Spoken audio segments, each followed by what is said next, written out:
할렐루야. 오늘은 속죄의 염소라는 제목으로 하나님의 말씀을 함께 나누기를 원합니다. 성경은 우는 자들로 함께 울라 그렇게 말씀하고, 또 무거운 짐이 있으면 서로 나누어지라고 말씀을 합니다. 예수님의 십자가 사역이 정말 하나님과 우리 사이에 유일한 중보 사역입니다. 그리고 완전하고도 충분한 중보 사역이었습니다. 그 중보라는 말 가운데 짐을 진다는 뜻이 있습니다. 히브리어 파가라는 단어 속에 그런 의미가 들어 있습니다. 근데 짐을 진다는 말을 신약 성경에서는 두 가지로 해석을 하는데, 첫 번째 해석은 버팀목이 된다는 것입니다. 토마토를 키우다가 보면 열매가 작을 때는 괜찮지만 열매가 점점 커지게 되면 이렇게 나무가 휘어지게 됩니다. 나중에는 쓰러지게 되죠. 그래서 쓰러지지 않도록 버팀목을 이렇게 괴어줍니다. 그것이 바로 중보하는 것입니다. 버팀목이 되어주다. 우리 옆에 너무 무거운 짐을 져서 허리가 꼬부라지고 자리에 주저앉아 있는 사람을 일으켜 세워주고 그 옆에서 내가 버팀목이 되어주는 것, 이것이 바로 하나님께서 짐을 서로 나누어 지라고 주신 말씀의 의미인 것입니다. 여러분도 어려울 때에 누군가의 버팀목을 통해서 위로받은 적이 있을 것입니다. 또 지금도 여러분이 누군가의 버팀목이 되어 주어서 그 사람을 격려하고 위로하고 있을지도 모릅니다. 중학교 3학년 때 돈이 없어서 고등학교 진학을 못하게 됐습니다. 제 얘기입니다. 그때 고등학교에 들어가기 위해서는 등록 예치금이라는 게 있었습니다. 그 돈이 2만 원이었죠. 2만 원이 없어서 학교를 못 가게 됐습니다. 등록 마감일이 되었는데도 2만 원은 생기지 않았습니다. 집에서는 고등학교 진학을 포기하라고 했죠. 전수학교라는 그런 학교가 있었습니다. 일반 고등학교 가지 말고 전수학교나 가서 기술이나 배워가지고 그렇게 살면 되지 않겠느냐. 너를 도저히 가르칠 능력이 우리에게 없다. 그렇게 부모 형제들이 제게 말씀을 했습니다. 너무나 슬펐죠. 이제 등록 마감일이 되어서 오후 3시까지가 등록 마감 시간인데 1시간을 남겨두고 내가 막 울면서 졸랐습니다. 2만 원만 마련해 주면 그 다음 일은 제가 알아서 하겠으니까 2만 원만 마련해 달라고. 큰형수님이 그 말을 듣더니 손에 끼어있는 결혼 반지를 빼줍니다. 도련님, 이거라도 팔아서 2만 원 만들어 가세요. 철없는 저는 그 반지가 어떤 의미가 있는지도 모르고 학교 가고 싶어서 그 반지를 받았습니다. 그리고 막 뛰어가가지고 금은방에 가가지고 팔려고 했죠. 지금도 요만한데 중3 때 얼마나 작았겠습니까? 요만했죠. 조만한 녀석이 금반지 가지고 와서 팔려고 하니까 사줍니까 누가? 도둑질했다고 하죠. 너 이놈 어디서 훔쳐왔느냐? 이거 어디서 났느냐? 바른 대로 말해라. 금은방 주인이 사려고 하질 않는 거예요. 나는 속이 타는데. 훔친 거 아니에요. 이거 형수님 건데 학교 가려고 합니다. 빨리 좀 2만 원만 주세요. 아무리 울부짖어도 말을 믿지를 않는 거예요. 부모님 모시고 오너라. 저희 집이 얼마나 또 산꼭대기입니까? 산꼭대기에 허겁지겁 또 달려 올라갑니다. 땀을 뻘뻘 흘리고 숨이 이렇게 막히는데 마침 작은 형님이 계셨습니다. 형님, 날 좀 도와줘요. 빨리 좀 갑시다. 그래가지고 금은방에 가서 2만 원을 받았습니다. 학교로 막 뛰어갑니다. 2만 원을 호주머니에 넣고. 이미 3시가 지났습니다. 거기에 파견 나왔던 접수하는 사람들이 은행에서 나왔겠죠. 다 철수하고 셔터가 털컥 내려져 있습니다. 끝난 것입니다. 학교를 못 갔습니다. 그때가 제 인생의 가장 어두웠던 시기였습니다. 학교를 못 갔으니까요. 그래도 아마도 그 다음 날이라도 우리 부모님이 또는 제가 어떻게라도 졸라댔으면은 추가 등록은 받지 않았겠는가 이런 생각을 합니다만은 그때는 그런 생각 못했습니다. 그냥 학교 못 가는구나 하고 포기한 거죠. 그래서 학교를 못 갔습니다. 1년 동안 재수했고, 누님이 고등학교 3학년이었는데 고3 마치고 나면 내가 돈 벌어서 네 학비를 대줄 테니 1년만 참아라. 그래서 제가 1년 참아서 1년 후에 고등학교에 들어가게 됐습니다. 그 빚이, 그 큰형 스님에 대한 빚이 아직도 제 마음속에 이렇게 남아 있습니다. 큰형 스님은 어머님과 같습니다. 초등학교 1학년 때 제 손을 붙잡고 학교로 나를 데리고 간 그분이 큰형 스님이세요. 38년생입니다. 내년이면 만 80이 되시는 분이시죠. 지금도 어머님 같습니다. 큰형 스님의 반지는 넘어지고 쓰러지는 저의 버팀목이 되어준 겁니다. 평생을 잊지 못하는 거죠. 결국은 학교는 제가 못 가고 그 2만 원 받은 것은 동생이 중학교 입학하는 데 써버렸습니다. 결국 저 때문에 팔았고 혜택은 동생이 보았습니다. 그래서 동생과 저는 일평생 큰형님과 큰형수님을 부모님처럼 그렇게 모시고 삽니다. 고등학교 2학년 때 집에 와 보니까 집이 없어졌습니다. 제가 몇 번 얘기했을 겁니다. 철거반원들이 와서 집을 다 두들겨 부숴버렸습니다. 집이 없으니까 어떻게 합니까? 그건 그나마 단칸방 쓰러져가는 방 하나밖에 없었는데 그게 다 허물어지고 없어졌으니까 어머님은 땅바닥에 앉아서 울고 계시고 저도 책가방 내려놓고 울고 있고, 하도 불쌍하니까 우리 교회 집사님 한 분이 준이나 집 생길 때까지 우리 집에 와서 살아라. 그래서 그 집사님 댁에 가서 2개월을 같이 살았습니다. 그 어려운 시기에 그 집사님은 저의 버팀목이 되어 주신 거죠. 그 권사님이 되셨는데 그분은 지금은 미국에서 사십니다. 가끔씩 한국에 나오시면 저한테 연락이 오죠. 그러면 저는 옛날에 제가 어려웠을 때에 버팀목이 되어주셨던 그 권사님을 지극정성으로 대접을 합니다. 제가 받은 것 이상으로 금일봉도 드리고 맛있는 것도 사드립니다. 위에서 축복하며 기도도 해드립니다. 그 권사님은 저를 자랑스럽게 생각하시죠. 이렇게 누군가가 쓰러질 때, 넘어질 때 버팀목이 되는 것이 중보입니다. 예수님께서 십자가에서 하신 일이 바로 그것이란 말이에요. 또 한 가지, 짐을 진다는 그 중보라는 단어 속에 들어있는 의미는 대신 짊어진다는 의미가 있습니다. 그리고 대신 짊어지고 그것을 멀리 옮긴다는 뜻이 있습니다. 그 의미를 가장 우리에게 잘 보여주는 것이 바로 스케이프고우트라고 하는 속죄 염소입니다. 오늘 설교 제목입니다.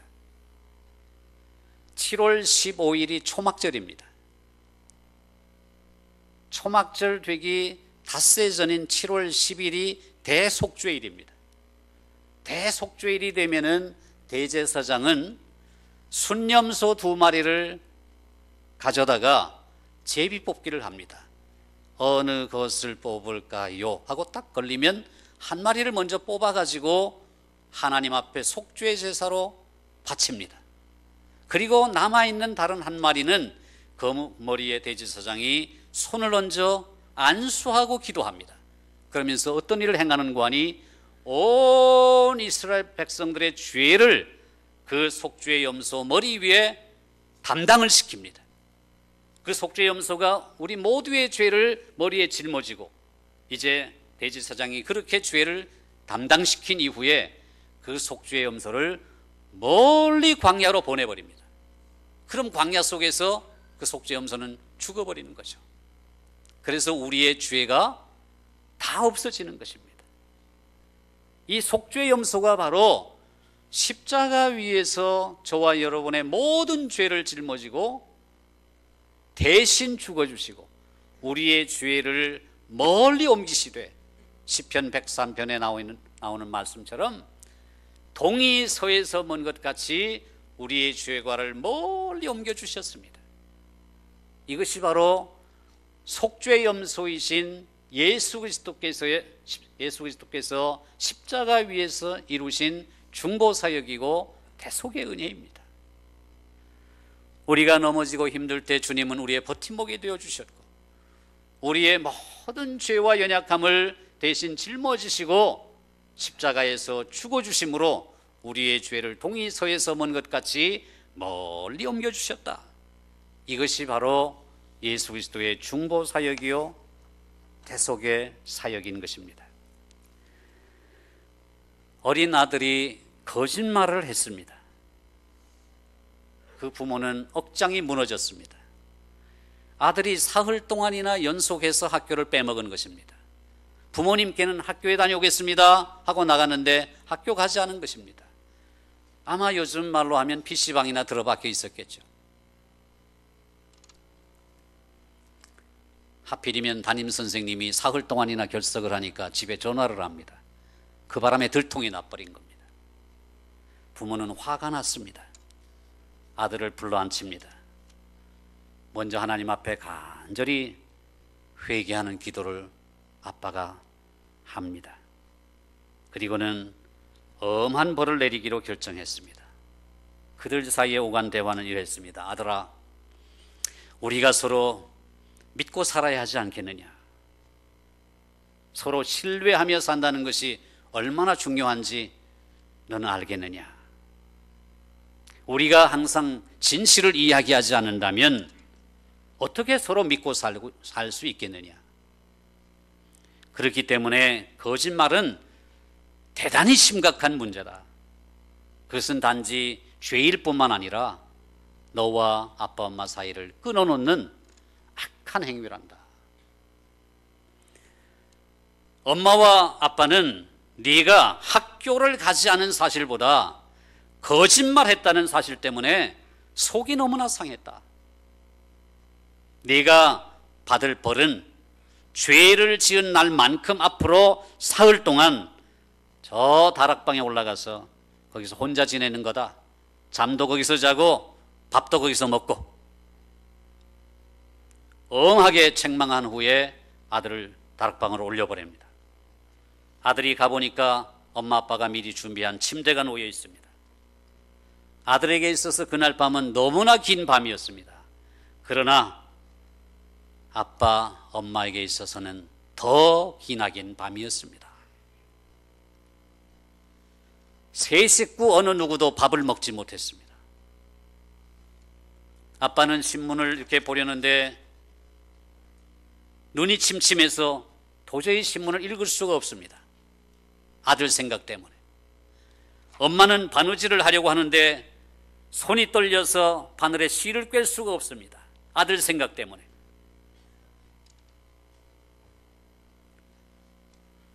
드디어 잠잘 시간이 되었습니다. 자정쯤에 아빠는 아들이 얼마나 외롭고 무서울까를 생각하며 침대에서 뒤척거립니다. 그러다가 아내에게 말을 겁니다. 여보, 아직 안 자요? 예, 아이 생각에 잠이 안 와요. 나도 그렇다오. 1시간 후에 아빠가 또 묻습니다. 여보, 벌써 자는 거요? 아니요. 다락방에 혼자 있을 아이를 생각하니 도무지 잠을 잘 수가 없어요. 나도 마찬가지요. 또 1시간이 지나 새벽 2시가 되었습니다. 여보, 도저히 견딜 수가 없구려. 아빠는 중얼거리며 침대 밖으로 나와서 베개와 담요를 집어들었습니다. 다락방에 가봐야겠어. 아빠가 예상한 대로 아들은 훌쩍거리며 전혀 잠을 이루지 못하고 있었습니다. 아빠가 말했습니다. 아들아, 너의 거짓말에 대한 벌을 취소할 수 없는 것은 네가 저지른 죄가 얼마나 심각한 것인지 내 스스로가 깨우쳐야 하기 때문이란다. 엄마와 아빠는 네가 이곳 다락방에서 줄곧 혼자 있다는 생각을 하니 견딜 수가 없구나. 그래서 아빠가 네 벌을 함께 받으려고 왔단다. 아빠는 아들 곁에 누웠고 두 사람은 서로 꼭 껴안았습니다. 벌을 함께 받고 있을 때에 그들의 뺨에 흐르는 눈물도 하나가 되었습니다. 그로부터 사흘 동안이나 말입니다. 이 얼마나 가슴 뭉클한 장면입니까? 2000년 전 하나님께서는 담요와 베개를 들고 침대 밖으로 빠져나오셔서 자신의 눈물로 얼룩진 뺨을 우리 뺨에 대시고 죄의 형벌을 대신 짊어지셨습니다. 그분의 다락방은 무덤이었고 그분의 침대는 돌판이었습니다. 그분의 뺨에 맞닿은 것은 여러분과 저의 뺨이었습니다. 그렇습니다. 예수 그리스도는 십자가 위에서 혼자가 아니었습니다. 우리가 그분과 함께 있었습니다. 그분은 실제로 우리의 사망 선고에 참여하시기 위해서 거기 십자가 위에 계셨던 것입니다. 비록 우리가 육체적으로 그곳에 있지 않았을지라도 영적으로 우리는 이미 거기에 있었던 것입니다. 그리고 거기에 달려있는 동안 주님께서는 무언가를 짊어지고 계셨습니다. 그것은 바로 우리의 죄 보따리입니다. 우리의 죄가 그분에게 옮겨졌고 그분은 우리 대신 죽어주심으로 우리의 죄짐을 멀리 던져버리셨습니다. 동이서에서 먼 것 같이.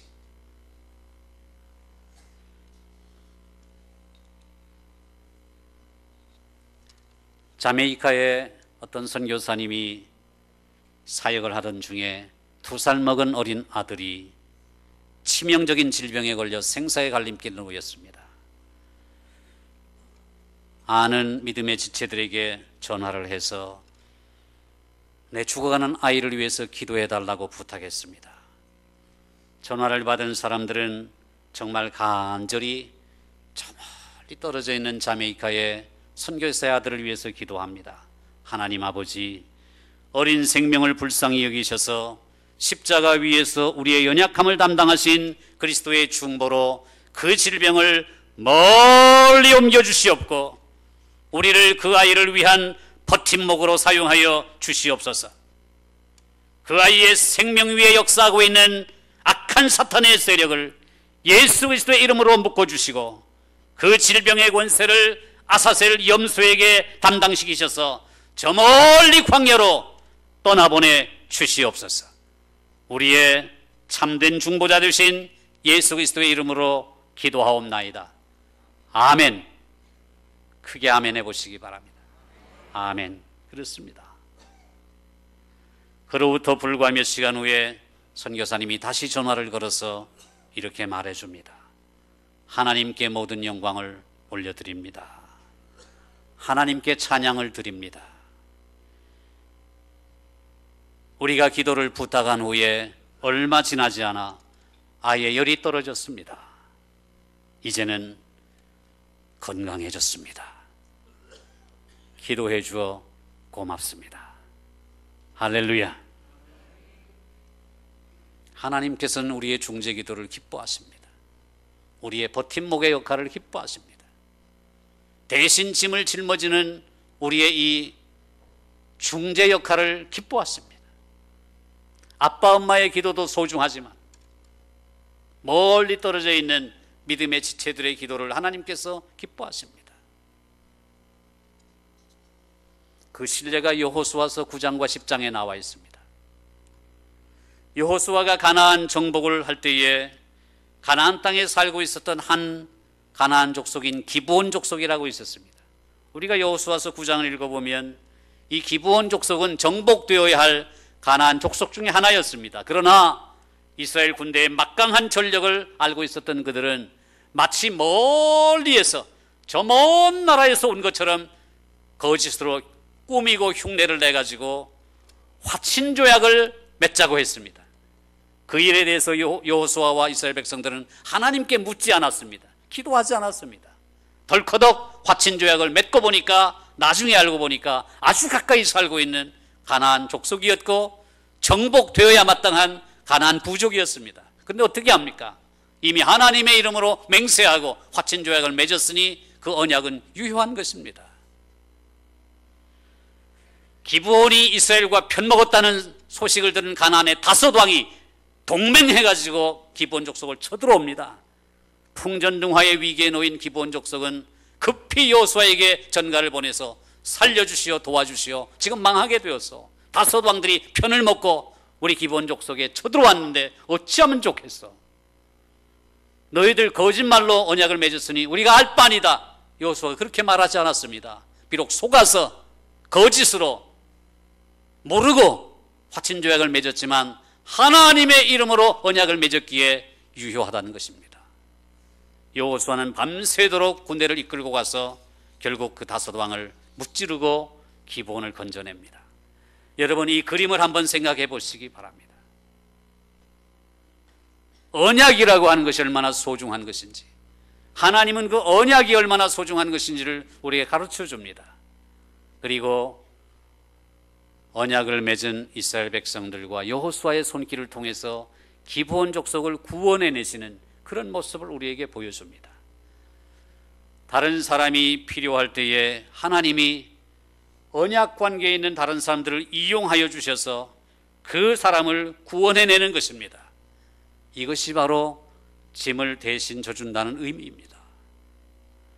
우리 교회 안에서 이런 일들이 왕성하게 일어나게 되기를 주님의 이름으로 축원합니다.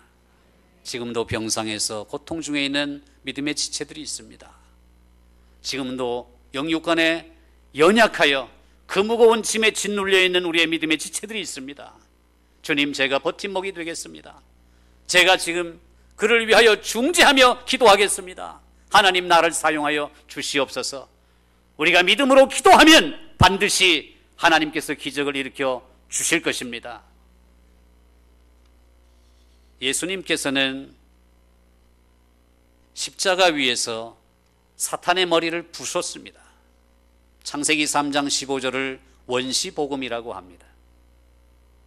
창세기 3장 15절은 하나님께서 아담과 하와를 유혹하여 죄를 짓게 한 뱀에게 저주를 선포하는 내용입니다. 그 말씀은 이것입니다. 내가 너로 여자와 원수가 되게 하고 내 후손도 여자의 후손과 원수가 되게 하리니 여자의 후손은 내 머리를 상하게 할 것이요 너는 그 발꿈치를 상하게 할 것이니라. 이 말씀입니다. 여기에 나오는 여자의 후손이 누굽니까? 예수 그리스도입니다. 그러니까 이 말씀은 십자가상에서 사탄은 예수 그리스도의 발꿈치를 상하게 했을 뿐이지만 그와 동시에 예수님께서는 사탄의 머리를 상하게 했다는 것입니다. 그런데 놀라운 사실은 말이죠, 십자가 위에서 승리하신 이 예수님은 예수님 자신만의 승리가 아니라 이 승리하신 이 능력과 권세를 우리에게 주셨습니다. 계속해서 여호수아서 10장 사건을 보십시다. 여호수아와 이스라엘 군대가 기브온을 구원하기 위해 가나안 다섯 족속을 무찌르자 그 5명의 왕들은 도망을 쳐서 굴 속에 숨었습니다. 그 정보를 알게 된 여호수아는 군대를 파견해서 그 5왕을 사로잡아 옵니다. 그 당시의 관습은 전쟁에서 패한 왕들은 끌려와 가지고 포로가 되어서 속박을 당한 후에 땅에 엎드러집니다. 그러면 이긴 왕이 목을 짓밟는 것입니다. 그게 관습입니다. 그런데 여호수아는 그렇게 하지 않습니다. 여기에 놀라운 예표적인 진리가 들어있습니다. 여호수아는 구원자란 뜻입니다. 호세아, 여호수아, 예수 똑같은 뜻입니다. 구원자란 뜻입니다. 여호수아는 예수님의 예표입니다. 이스라엘 백성들은 교회의 예표입니다. 여호수아가 직접 그 다섯 왕들의 목을 짓밟는 것이 아니라 군사들 중에 몇 명을 뽑아냅니다. 너희들이 이 왕들의 목을 짓밟아라, 그렇게 말씀하죠. 예수 그리스도께서 십자가에서 이루신 승리를 우리에게 주신 것입니다. 그리고 우리로 하여금, 교회로 하여금 사탄의 목을 짓밟도록 하신 것입니다. 할렐루야. 승리는 우리의 것입니다. 예수님의 승리만이 아니라 이미 악한 영의 권세를 제어할 권세를 우리에게 주신 것입니다.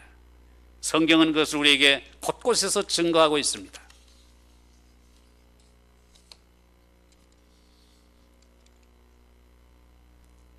사랑하는 성도 여러분, 주님께서 십자가 위에서 이루신 이 중보 사역을 오늘 우리에게 부탁하십니다. 다시 한번 아버지와 아들 이야기로 오늘 말씀을 마치려고 합니다. 계속적인 경고에도 불구하고 초등학교를 다니는 아들이 방과 후에 집에 늦게 돌아옵니다. 친구들하고 노는데 정신이 팔려서 일찍 오너라 몇 번이나 얘기해도 계속 늦게 들어옵니다. 어느 날 아침에 부모가 그 아이를 부릅니다. 얘야, 오늘 방과 후에 너 다시 한번 또 늦게 들어오면 더 이상 용서는 없다. 큰 벌을 받을 줄 알아라. 그렇게 일러주었습니다. 아이는 알았어요, 일찍 올게요 하고는 학교를 갔습니다. 근데 그날 저녁에 아이가 또 늦었습니다. 그날 밤 저녁 식사 때 그 아이는 자신이 받을 벌이 무엇인지 알게 되었습니다. 다른 가족들 접시 위에는 온갖 맛있는 음식이 풍성하게 놓여 있습니다. 고기, 감자, 야채. 그런데 자기 접시를 보니까 빵 한 조각뿐이었습니다. 아이의 마음이 낙심이 됩니다. 눈에서 눈물이 떨어집니다. 그 충격이 충분히 효력을 발휘할 만큼 시간을 보낸 후에 아버지는 말없이 아들의 접시를 자기 앞으로 가져다가 자신의 접시에 있는 고기를 덜어줍니다. 감자를 덜어줍니다. 야채를 덜어줍니다. 아이의 접시가 풍성한 접시가 되었습니다. 그리고 그 아이에게 그것을 줍니다. 그 아이가 자라서 어른이 되었을 때에 그는 이렇게 말했습니다. 그날 밤 아버지께서 제게 하신 일을 통해서 저는 평생 동안 하나님이 어떤 분이시라는 것을 알게 되었습니다. 그렇게 고백합니다. 하나님이 어떤 분이신지 아버지를 통해서 평생 잊지 못할 영적인 교훈을 받은 것입니다. 이 귀한 일을 하나님께서 저와 여러분에게 맡기신 것입니다. 제가 어려울 때 큰 형수님이 반지를 팔아 버팀목이 되어 주셨고, 집이 무너졌을 때 교회 권사님이 나에게 거할 처소를 마련해 주셔서 버팀목이 되어 주셔서 오늘 제가 있게 되었습니다. 우리 주변에 우리가 버팀목이 되어 주어야 할 넘어져 있는 사람들, 쓰러지는 사람들이 많습니다. 부디 여러분의 풍성한 식탁에서 여러분 접시의 것을 덜어가지고 그 연약한 성도들에게 나누어 주고 베풀어 줌으로 말미암아 그가 평생 동안 여러분을 통해서 하나님이 어떤 분이신지를 깨닫게 되었노라고 고백하게 되는 이 은혜가 여러분 모두에게 풍성하시기를 존귀하신 주님의 이름으로 축원합니다. 축원합니다. 할렐루야. 우리 함께 합심해서 기도합니다.